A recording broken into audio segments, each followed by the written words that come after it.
हम तो सोच रहे थे कि आज कम से कम सदन चले। हमको आइडिया था कि संडे को छुट्टी होता है, सैटरडे आज सैटरडे है। यदि आज सदन चलता दीदी लोग, तो आज हम किस विषय में बहस करते हैं। हम अपना डायरी में नोट किए थे कि आज हम बहस करते हैं कि झारखंड राज्य की तमाम नौकरियों में महिलाओं को 33% आरक्षण मिलना चाहिए। चाहे बुढ़ा खाप का आंदोलन हो, चाहे कुछ जो मांडू का आंदोलन हो, चाहे कोई भी आंदोलन हो, रामगढ़ की दीदियों ने इसे स्थापित किया है कि हम केवल श्रृंगार नहीं करते हैं, समय आता है तो आंखों में अंगार भी भरते हैं। ये आपने तो स्थापित किया है, आपने तो चरितार्थ किया है। आपको भी याद होगा दीदी लोग, गांव में अगर पंचायती होता था, गांव में अगर मीटिंग होता था, तो पुरुष लोग मीटिंग करते थे और महिलाएं बहुत दूर से देखती थी कि क्या क्या हो रहा है। लेकिन आज समय बदला है। आज उस मीटिंग में एक महिला मुखिया बन के उपस्थित रहती है और सुनती नहीं है, फैसला भी सुनाती है। ये बदलाव हुआ है। लेकिन ये भी मानना होगा, इतना बदलाव होने के बाद भी हमें संघर्ष इसलिए करना पड़ रहा है कि इस देश की जो मानसिकता है, उस मानसिकता में ही पुरुषवादी सोच है। हम मानते हैं नारियों को सम्मान विगत 50 सालों की तुलना में इस कालखंड में मिला है। लोगों ने संघर्ष किया है, मेहनत किया है, लेकिन इस देश की मानसिकता में ही पुरुषवादी रही है। जैसे उदाहरण के लिए, इस देश में राष्ट्रपति पद का सृजन किया गया था 1950 में। आज हो गया है 2025, यानी 75 साल।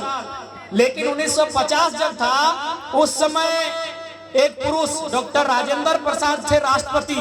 आज 2025 में द्रौपदी मुर्मू, वो भी है राष्ट्रपति।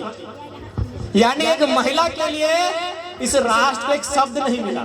यानी एक महिला भी अगर प्रेसिडेंट है तो राष्ट्रपति, और एक पुरुष भी प्रेसिडेंट है तो राष्ट्रपति। एक शब्द नहीं मिला, क्योंकि सोच ही पुरुषवादी रही है। बताइए, तो एक न्याय संगत है। अब राष्ट्रपति एक महिला को कैसे कहेंगे? ठीक है, अगर पुरुष अगर इस देश का राष्ट्रपति है तो राष्ट्रपति, एक महिला राष्ट्रपति कैसे? उसके लिए नया शब्द तो होना चाहिए था। यानी एक नया, 75 सालों में इस देश में वो शब्द नहीं मिला महिलाओं के लिए कि अगर कोई महिला राष्ट्रपति बनेगी तो उसको क्या कहेंगे।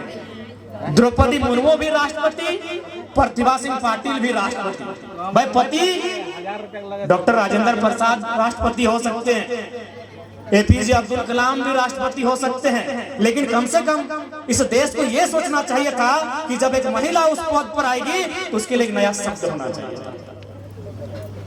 इसलिए मैंने कहा, क्योंकि सोच ही रही है पुरुषवादी। आप एक शब्द सुने होंगे, मैन इज मॉर्टल, यानी मनुष्य जो है मरणशील है। कहा भाई वोमेन नहीं है क्या? मैन इज मॉर्टल, तो कहा वोमेन उस कैटेगरी में नहीं है। इसलिए आज भी हमें लगता है नारी को सशक्त होने के लिए, नारी को अपने सम्मान, अपने हक को पाने के लिए संघर्ष करने की आवश्यकता है। और ये 21वीं सदी का दौर निश्चय एक नारी का है। नारी निसंदेह सब पे भारी पड़ेगी।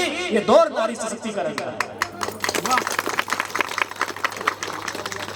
और बिल्कुल आज हमें आवश्यकता है कि कुछ ऐसी परंपराएं जो शायद नारियों की दृष्टिकोण से अनुचित हो, उन परंपराओं पर भी हमें कहीं ना कहीं संशोधन करने की आवश्यकता है। कभी कभी हम उन विषयों का खंडन करते हैं तो लोग हमारी आलोचना करते हैं।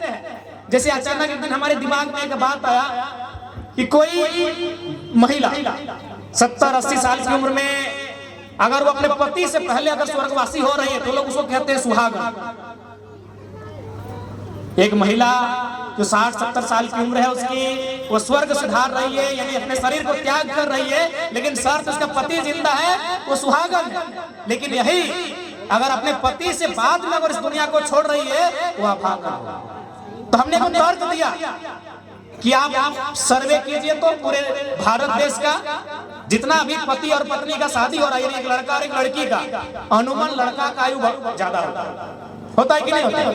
एक दो मिल जाता है, अभिषेक बच्चन और सचिन तेंदुलकर।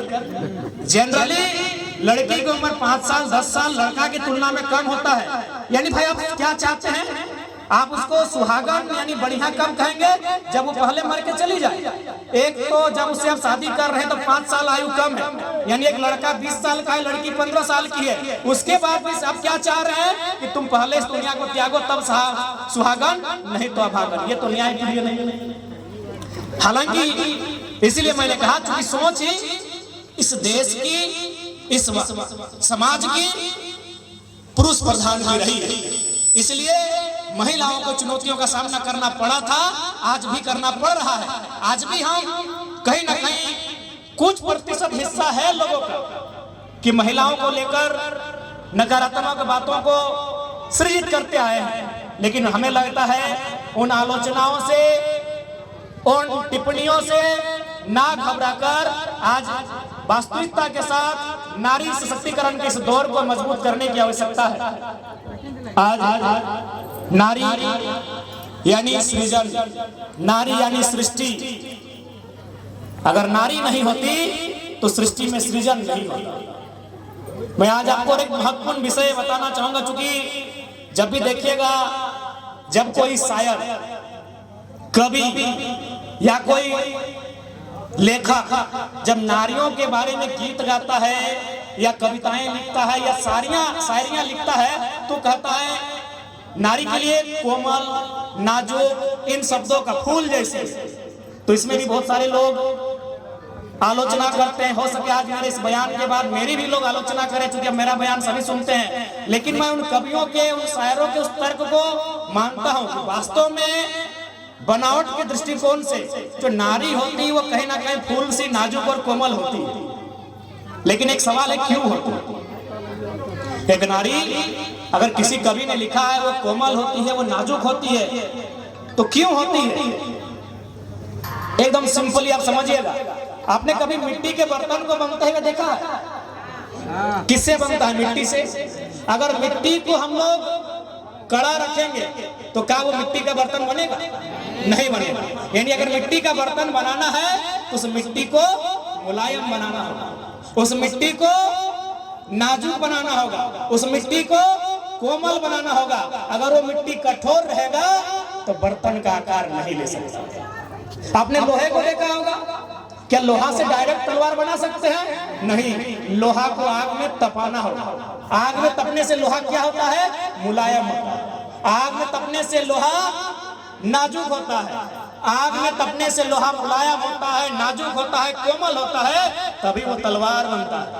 आप जंगल से किसी लकड़ी को ले आइए, अगर वो लकड़ी टेढ़ी है तो क्या कब सीधी होगी? जब वो मुलायम है। अगर वो लकड़ी सूख चुकी है तब सीधी नहीं कर सकते। तो इसका मतलब क्या है कि जो कोमल होता है, जो मुलायम होता है, जो नाजुक होता है, वही आविष्कार कर सकता है। और विधाता ने, ईश्वर ने, प्रकृति ने एक नारी को आविष्कार करने का जिम्मा सौंपा है। आविष्कार माने मेरा आविष्कार, आपका आविष्कार, आपका आविष्कार। यदि एक नारी आविष्कार नहीं करती तो वो भी पत्थर की तरह कठोर होती। जिसको आविष्कार करना है, ये ब्रह्म सत्य है। आप मेरी आलोचना कर सकते हैं लेकिन मेरे तर्क का खंडन नहीं कर सकते हैं। जिसको आविष्कार करना है उसको मुलायम बनना पड़ेगा। तो इसलिए अगर एक नारी को किसी ने फूल कहा, एक नारी को किसी ने मुलायम का शब्द का प्रयोग किया, इसका कारण है कि नारी को आविष्कार करना है। आविष्कार का जिम्मा एक नारी के ऊपर है। अगर वो मुलायम नहीं होती, यदि वो बनावट के दृष्टिकोण से, एक नारी अगर बनावट के दृष्टिकोण से सरल, मुलायम, कोमल नहीं होती, वो आविष्कार नहीं कर पाती। क्योंकि कठोर वस्तु, कठोर लोग आविष्कार नहीं कर सकते। वो मिट्टी का बर्तन तभी बनेगा जब मिट्टी कोमल होगा। कठोर होगा मिट्टी, आविष्कार नहीं हो सकता। वो लोहा तभी तलवार बनेगा जब वो कोमल होगा। कठोर लोहा तलवार नहीं बनता है। तो एक नारी को अगर किसी ने कहा है कोमल, तो उसके पीछे कारण यह है कि विधाता ने, सृष्टि ने उस नारी के गर्भ में आविष्कार का जिम्मा सौंपा। तो इसलिए आपको ये जानना होगा, ये समझना होगा। और आप भली भांति जानते हैं, एक नारी सृजन करता है, एक नारी आविष्कार के लिए उत्तरदायी है। इसलिए आज नारी अंतर्राष्ट्रीय महिला दिवस के शुभ अवसर पर मेरी तमाम दीदियों को, मेरी तमाम बहनों को मेरा संदेश होगा कि आज भी ये 21वीं सदी का दौर आपका है। ये 21वीं सदी का ये दौर है जहां नारियों ने पायलट से लेकर राष्ट्रपति के पद तक को धारण किया है। ये 21वीं सदी का दौर है। अब नारियां केवल बेलन लेकर चूल्हा नहीं फूंकती हैं। अब नारियां बेलन लेकर केवल चूल्हा नहीं फूंकती हैं। समय आता है तो बम लेकर दुश्मनों के टैंक को भी फूंका। ये नारियां अब केवल पाउडर और काजल लगाकर श्रृंगार नहीं करती हैं। समय आता है तो आंखों में अंगार भी भरती हैं। दौर बदला है। अब ये नारियां पर्दे में रहकर केवल शर्माना नहीं जानती हैं। जब समय सामने आता है तो शेरनी की तरह गुर्राना भी जानती हैं। और रामगढ़ की तो दीदियों ने इसे स्थापित किया है। चाहे बूढ़ा खाप का आंदोलन हो, चाहे कुछ जो मांडू का आंदोलन हो, चाहे कोई भी आंदोलन हो, रामगढ़ की दीदियों ने इसे स्थापित किया है कि हम केवल श्रृंगार नहीं करते हैं। समय आता है तो आंखों में अंगार भी भरते हैं। कि आपने तो स्थापित किया है, आपने तो चरितार्थ किया है। इसलिए आज नारी अंतर्राष्ट्रीय महिला दिवस के शुभ अवसर पर हमारी तमाम दीदियों को शुभकामनाएं। और एक भाई होने के नाते हमारी जब भी आपको आवश्यकता होगी निसंदेह हम आपके साथ पाएंगे। और बिल्कुल चूंकि हम भी बचपन से थोड़ा नारीवादी सोच के रहे हैं, हम पुरुष सोच के भी हमारी सोच नारीवादी रही है। फेमिनिस्ट हम लोग समझते हैं। इसलिए रहा चूंकि बहुत कम आयु में हमारे पिताजी का देहांत हुआ है, तो जब से हमने देखा है, अपनी माँ को देखा है, हमने अपनी माँ को सिर्फ हाल का बूटा, दीदी लोग सिर्फ हाल का बूटा छोड़ के सारा वो काम करते हुए देखा है जो एक मर्द करता है। क्योंकि हमारे समाज में प्रतिबंध भी है कि महिला हल नहीं चला सकती है। अगर ये प्रतिबंध नहीं होता तो शायद मेरी माँ हल भी चला लेती। आज भी बारी में जो घोरना लगता है वो हमारी माँ बनाती है। और बगल में हम अपना चाचा का घोरना से तुलना करते हैं तो उससे स्ट्रॉन्ग बनाती है। हमारे कुआं में जो रस्सी बाल्टी में खींचने के लिए बनाती है हमारी माँ बनाती है हाथ से। और जो हमारे जेठा जिस रस्सी को बनाते हैं उससे मजबूत बनाती है। कई अवसर पर हमने देखा है कि चारों तरफ जब विहीन दूसरे लोग लगा लेते हैं तो हमारी माँ, चूंकि अब रास्ता नहीं है कि आप खेत में बैल लेके जा सकते हैं, तब वो खेत में गैता से उस मिट्टी को कोड़ के विहीन लगाने का काम किया है। मैंने ये देखा है। इसलिए बचपन से ही हमारी जो सोच रही है वो थोड़ा सा फेमिनिस्ट रही है, थोड़ा नहीं पूरा ही रही है। और मैंने उन कई विषयों को चैलेंज किया है, जैसे इसलिए आज आप तमाम दीदियों से, हमारी बहनों से मेरा यही संदेश होगा कि आपके लिए, आपके हक अधिकार के लिए जब भी आवाज बुलंद करनी हो, हम तो सोच रहे थे कि आज कम से कम सदन चले। हमको आइडिया था कि संडे को छुट्टी होता है, सैटरडे आज सैटरडे है। यदि आज सदन चलता दीदी लोग तो आज हम किस विषय पे बहस करते। हम अपना डायरी में नोट किए थे कि आज हम बहस करते कि झारखंड राज्य की तमाम नौकरियों में महिलाओं को 33% आरक्षण मिलना चाहिए। क्योंकि आज बहस करने का मौका नहीं मिला, छुट्टी मिल गया हम लोग को। हम सोच के थे, अपना डायरी में लिखे थे कि विस्थापन पे बहस कब करेंगे, कोयला पे कब बहस करेंगे, 1932 के खतियान पे बहस करना है, नियोजन नीति पे बहस करना है, जेपीएससी चेयरमैन में बहस करना है। ये सारा चीज हम डायरी में लिखे थे। लेकिन हमारे माइंड में ये आइडिया नहीं था कि सैटरडे को बंद रहेगा। आज 8 तारीख को हमारा बहस इसी विषय पे होता। हम अध्यक्ष महोदय के माध्यम से, स्पीकर के माध्यम से, आसन के माध्यम से सरकार से ये मांग करते हैं कि राज्य की, झारखंड राज्य की तमाम नौकरियों में जिनमें झारखंड शब्द का उपयोग होता है, महिलाओं को 33% आरक्षण दिया जाए। लेकिन आज छुट्टी है, कोई बात नहीं। जब सदन चलेगा, जिस दिन महिला विकास विभाग का बजट पारित होगा, उसमें इस बात को जरूर हम उठाएंगे। ये आपको वचन देके जाते हैं। और अंत में इतना कहेंगे, सच में हमें यहाँ से फिर टाटी सिलवे निकलना है दीदी लोग। एक नारी भारी तो है ही, आप वास्तव में महान, अगर आज इस दुनिया में किसी के लिए महान शब्द का जिक्र है तो आप कभी आपको समय मिले तो महान साहित्यकार, हमारे देश के महान साहित्यकार मुंशी प्रेमचंद की गोदान को पढ़िएगा। उस गोदान में एक पंक्ति है। अच्छा अभी 33 रहा देना, बाकी 17 तो यहाँ पर से मैनेज कर लिया ना, धीरे धीरे होगा, पहले शुरुआत तो हो गई। और निश्चित रहिए, हमें लगता है कि आप विधानसभा और लोकसभा में भी आपको 33% का आरक्षण ये सरकार तय करेगी। यानी अब 100 में 33 सीटें हैं जहां सिर्फ महिलाएं ही लड़ेंगी। ये जल्द इस देश में राज्य में तमाम राज्यों में यह स्थापित होगा, क्योंकि ये टाइम नारी सशक्तिकरण का है। निश्चित रहे, उसके लिए आपको अपने आप को सशक्त रखना है। तो मैं बात कर रहा था महानता की। मुंशी प्रेमचंद कहते हैं कि इंसान को यदि महान बनना है तो उसमें 3 को क्वालिटी होना चाहिए। पहला त्याग का, दूसरा सहनशीलता का, और तीसरा क्षमा करने का। लेकिन एक महिला में, एक स्त्री में ये तीनों क्वालिटी जन्मजात होती है। त्याग, सबसे पहला क्या? त्याग। तो त्याग का मतलब आप समझ रहे हैं ना? काहे नहीं समझ रहे? बप्पा का घर छोड़ के आए हैं, इससे बड़ा त्याग कोई करेगा क्या? एक नारी क्या होती है मालूम है? विहीन होती है, विहीन। विहीन समझ रहे?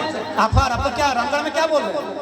रामगढ़ की बोलत रहा, विहीने बोला ना, विहीन, आफर, विहीन। विहीन का मतलब क्या होता है?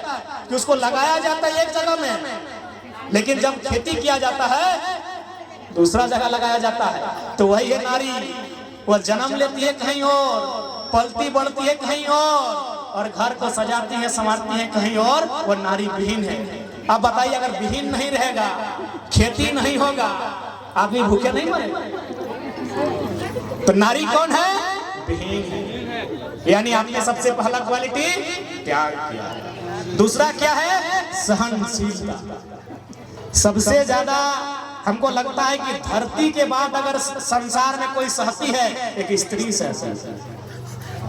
अगर आपको ट्राई करना है तो एक काम कीजिए, एगो छोटा बच्चा, इससे भी छोटा, एगो छोटा बच्चा, दीदी वाला बच्चा से भी छोटा, एगो मर्दाना के गोद में दे दीजिए, बगल में एगो महिला का गोद में, और उसी समय वो अगर 1 नंबर या 2 नंबर कर ले, लेके जाओ। लेकिन महिला नहीं कर सकती। गलत बोल रहे हैं? यानी धरती के बाद अगर सबसे ज्यादा सहने की क्षमता किसी में है, वो एक नारी। अब ट्राई कर, किसी मर्द को, वो मर्द आपका भाई हो सकता है, आपका भतीजा हो सकता है, कोई है, आप किसी मर्द को एगो बच्चा को रखने बोलिए, और उसी समय वो बच्चा या तो 1 नंबर या 2 नंबर कर ले, और उसका व्यवहार देखिएगा कैसा है। और एक नारी ठीक उधर बगल में देखिए, उसका व्यवहार देखिए। सहने की क्षमता अगर किसी में है तो धरती के बाद एक नारी नहीं। और उसके बाद क्षमा। आज के डेट में देख रहे हैं ना, रोज युद्ध नहीं महायुद्ध हो रहा है। एक छोटा सा झगड़ा लोग 4 दिन बाद बदला रहे हैं, पटका पटकी कर रहे हैं। अगर नारी बदला लेने में आ जाए, अगर नारी बदला लेने में आ जाए, तो इस देश में रोज नया महाभारत होगा। यानी वो क्षमा कर देते हैं। अपने बचपन, बाल्यकाल से लेकर युवा काल से लेकर एक गृहिणी बनने तक, इस संसार को छोड़ने तक, एक नारी जितना लोगों को क्षमा करती है, किसी का साहस नहीं होते लोगों को माफ कर देती। वो नारी ही कर सकती क्षमा। जाओ, भूल गए, जाओ, एक नारी ही कर सकती। इसलिए आज जन्म से ही एक नारी महानता की श्रेणी में आती है। ऐसा इस देश के महान साहित्यकार मुंशी प्रेमचंद ने लिखा है। त्याग, सहनशीलता और क्षमा कर। इसलिए तमाम दीदियों से आग्रह होगा, केवल नारों में नहीं, केवल अखबारों में नहीं, वास्तव में 21वीं सदी को नारियों का दौर बनाकर स्थापित करना है। 21वीं सदी नारी का कालखंड हो, या आप सभी को, हम सबको मिलकर प्रयास करना है। और साथ ही पुनः कहेंगे, आपके प्रेम के लिए, आपने जो प्यार, जो दुलार जो हमें दिया है, उसके लिए सदैव ऋणी रहेंगे। आपका प्यार अतुल्य है, उसके लिए सदैव ऋणी रहेंगे। और इन्हीं चंद शब्दों के साथ, क्योंकि फिर यहाँ से टाटी सिलवे जाना है, फिर रात को रामगढ़ हमको रिटर्न आना है, और फिर धनबाद अपना घर जाना है, और फिर शाम को रांची जाना है। बहुत भाग दौड़। तो अपनी बातों को विराम देते हैं। और पुनः अंतर्राष्ट्रीय महिला दिवस के शुभ अवसर पर श्री जब शक्ति आदि शक्ति तमाम दीदियों को, बहनों को, मासियों को बहुत बहुत शुभकामनाएं। जोहार झारखंड, जय झारखंड। आज कम से कम नारी शक्ति जिंदाबाद। आज हाँ, आज हमको छोड़ दिया जाए।